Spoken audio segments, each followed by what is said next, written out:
অরাজনৈতিক আন্দোলন হেজবুত তৌহিদের প্রতিষ্ঠাতা ঐতিহ্যবাহী করটিয়া জমিদার পন্নী পরিবারের উত্তরসূরি জনাব মোহাম্মদ বাইজিদ খান পন্নীর স্মৃতি বিজড়িত জেলার টাঙ্গাইলে সংগঠনটির বিশাল কর্মী সমাবেশ অনুষ্ঠিত হয়েছে। শত শত নেতাকর্মীর স্বতঃস্ফূর্ত অংশগ্রহণে জেলা শিল্পকলা একাডেমিতে মঙ্গলবার সকাল ৯টা থেকে দিনব্যাপী এই সমাবেশের আয়োজন করা হয়।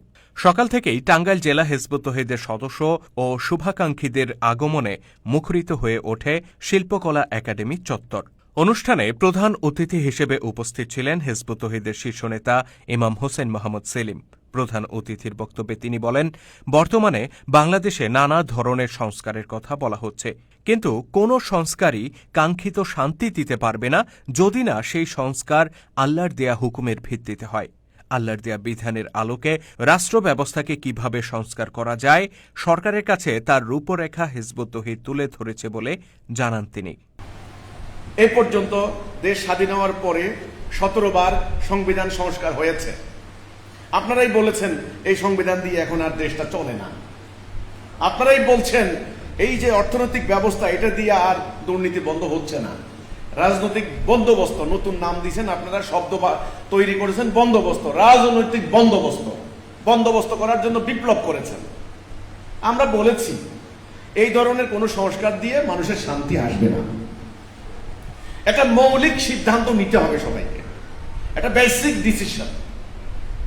সেটা হচ্ছে আমাদের রাষ্ট্রটা কার হুকুমে চলবে, এই জায়গায় সিদ্ধান্ত নিতে হবে। যদি আপনি বলেন যে আমাদের রাষ্ট্রটা আল্লাহর হুকুমে চলবে, তো তাহলে আপনাকে আল্লাহর হুকুমের উপরে ভিত্তি করা, আল্লাহর হুকুমের উপরে নির্ভরশীল হওয়া একটা জীবন ব্যবস্থা প্রণয়ন করতে হবে। এটার নাম দ্বীনুল হক। সমাবেশে হিজবুত তৌহিদের ইমাম আরও বলেন, মিয়ানমারে চলমান গৃহযুদ্ধ, ভারত পাকিস্তানের টানাপোড়েন এবং বাংলাদেশকে ঘিরে চলমান ষড়যন্ত্র সবকিছু মিলিয়ে দক্ষিণ এশিয়ার সামগ্রিক পরিস্থিতি দিন দিন অস্থিতিশীল হয়ে উঠছে। চলমান পরিস্থিতিতে বাংলাদেশের নিরাপত্তা নিয়ে গভীর উদ্বেগ প্রকাশ করেছেন বিশ্লেষকরা। সম্ভাব্য বিপর্যয় থেকে রক্ষা পেতে বাংলাদেশের আপামর মানুষকে ঐক্যবদ্ধ হওয়ার আহ্বান জানান ইমাম হোসেন মোহাম্মদ সেলিম। এ সময় তিনি উপস্থিত হিজবুত তৌহিদ নেতাকর্মীদেরকে রাসূলুল্লাহ সাল্লাল্লাহু আলাইহি সাল্লামের নির্দেশিত পথে সংগ্রাম করে যাবার নির্দেশ দেন। রাসূল বললেন, এই সুন্নাহ যে ত্যাগ করবে মান তারাকা সুন্নাত ফালাইসা মিন্নি, যে আমার এই সুন্নাহ ত্যাগ করবে সে আমার কেউ নয়। হাজার হাজার নারী বিধবা হয়েছেন, হাজার হাজার শিশু এতিম হয়েছে। যেই সুন্নাহ, সেই সুন্নাহ, অর্থাৎ লড়াই করে সংগ্রাম করে আল্লাহ দেওয়া দ্বীন প্রতিষ্ঠা করা। আমি আজ হিজবুত তৌহিদকে বলতে চাই, তোমরা আগামী দিন বাংলাদেশকে বাঁচাইতে পারবা। এই মানুষের আশা আকাঙ্ক্ষা কারো উপরে আর নাই। এরা রাজনৈতিক নেতাদেরকে বিশ্বাস করে না, এরা ধর্মগুরুদেরকে বিশ্বাস করে না, এরা আজকে হতাশ। তোমরা বাঁচাইতে পারবা যদি তোমরা ঠিক আল্লাহ রাসূলের সেই প্রকৃত সুন্নাহ অনুসরণ করো।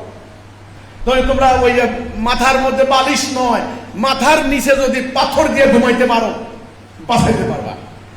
আমি বললাম ওই দাঁত মাজনের ফতোয়া নয়, ওই যে শত্রুর আঘাতে দাঁত পড়ে যাওয়ার সুন্নাহ, ওটা যদি অনুসরণ করতে পারো, আমি বললাম তোমাদের সম্পদ রক্ষা হবে, আগামী দিন রক্ষা হবে।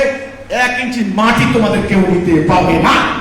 হিজবুত তৌহিদের ময়মনসিংহ বিভাগীয় সভাপতি এনামুল হক বাপ্পার সভাপতিত্বে আয়োজিত এই অনুষ্ঠানে বিশেষ অতিথি হিসেবে উপস্থিত ছিলেন ইলদিরিম মিডিয়ার চেয়ারম্যান খাদিজা খাতুন, হিজবুত তৌহিদের কেন্দ্রীয় কমিটির আন্তর্জাতিক প্রচার সম্পাদক মশিউর রহমান, স্বাস্থ্য বিষয়ক সম্পাদক উম্মুত্তিজান মাকদুমা পন্নী, কেন্দ্রীয় নারী বিষয়ক সম্পাদক রুফাইদা পন্নী, ঢাকা বিভাগীয় সভাপতি ডাক্তার মাহবুব আলম মাহফুজ, ময়মনসিংহ বিভাগীয় নারী বিষয়ক সম্পাদক রোজিনা আক্তার, টাঙ্গাইল জেলা হিজবুত তৌহিদের রাজনৈতিক সম্পাদক ওমর খান প্রমুখ।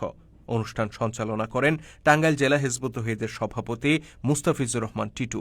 দিনব্যাপী এই আয়োজনে জেলার বিভিন্ন উপজেলা থেকে আগত হিজবুত তৌহিদের নেতাকর্মী, স্থানীয় রাজনৈতিক ব্যক্তিত্ব, সুশীল সমাজের প্রতিনিধি এবং গণ্যমান্য ব্যক্তিরা অংশগ্রহণ করেন।